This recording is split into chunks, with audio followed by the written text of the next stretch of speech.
talking? Okay. Hey everyone, this is Dan Bizonsky, Vice President of Sales for Dynamic Friction Company, and with me is Dino, co-founder and resident parts guru.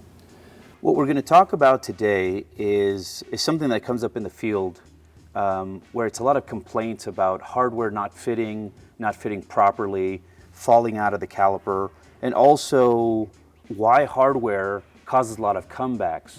Dino, can you tell us about, maybe starting off as to why it's so important that hardware fits the way it should from the very beginning? Well, you can imagine if it doesn't fit correctly, it could rattle. We've had a lot of customers complain that they've had to file and grind the hardware to fit. Well, that's completely wrong. You shouldn't have to do that. And then there are also people say, well, we live out west. We really don't need to replace the hardware, and so that's another thing we need to cover. Obviously, in the East Coast, you get a lot of corrosion, not so much with the stainless steel hardware, but everything around it, and the hardware does take a beating. But let's talk about, we're here out west, and we're in a place where typically people will just replace the brake pads and not the hardware. But let me explain the reason why you really need to do it, even out west here. Almost all modern vehicles feature a coating on the hardware, a Teflon type coating, and the OEMs do that because to provide a lubrication.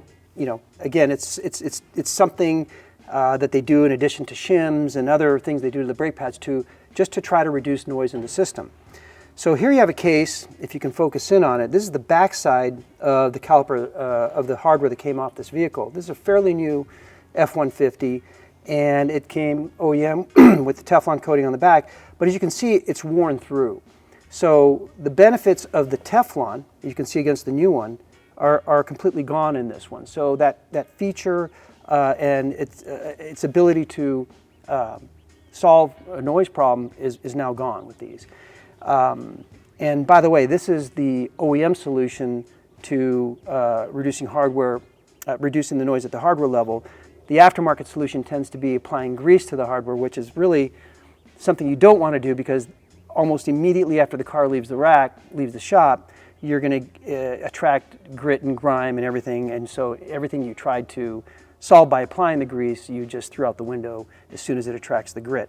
So if I can put this down and get this side, this one here, we'll put our new one on, which DFC exclusively uses the Teflon coating where applicable. Okay, so this is very important for noise abatement. So the other part of it is designing the hardware, which is something that we do at DFC. We have our own engineering team that actually designs the hardware, and it works with the manufacturer on the precise shape. Because what you want is for it to clip in and to lock itself in, and you get that kind of satisfying clunk or sound of the hardware fitting in properly. It goes something like this. So, boom. That was satisfying. I know. That was good. Well, wait a second. Can I have the other one, please? Yep. Oh. So I know the other issue that I've heard out in the field. They've got the vehicle up on the rack. It's a lot higher. They're working overhead, and when clips don't fit, they're trying to fit it in this upper part of the caliper, and it keeps falling. So if you can imagine, you've got a busy shop. Your hands are working overhead. They're tired. You might have some grease on your hands, possibly, and then you've got a clip that's not fitting and it keeps falling out. You almost need a third hand to make it work, right, while you're trying to put the pad in. What do ours sound like when we put in, and do they stay in? Oh, you want to hear that again? Yeah. All right, let's do it. They sound like that. Yeah. So it's locked in. It's exactly where it needs to be. It's going to work exactly as designed. And to top it off, using the DFC brake pads, which, by the way, all our premium brake pads feature shaved abutment areas. So if you can look in here from whatever angle you want, you can see that there's it's not bent over. It makes full contact here. So we use what's called a 90% breakaway. So 90% of the contact is being made. Typical conventional blank backing plates might have a 50% contact. So what you're saying is they might be maybe at an angle.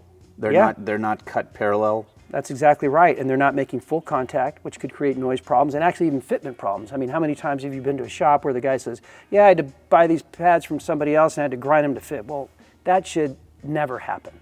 So when you have the right hardware, the right pad, it should go together like that.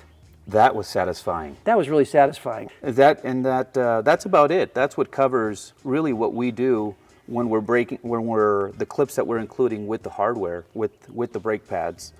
And thank you for joining us. Thank you.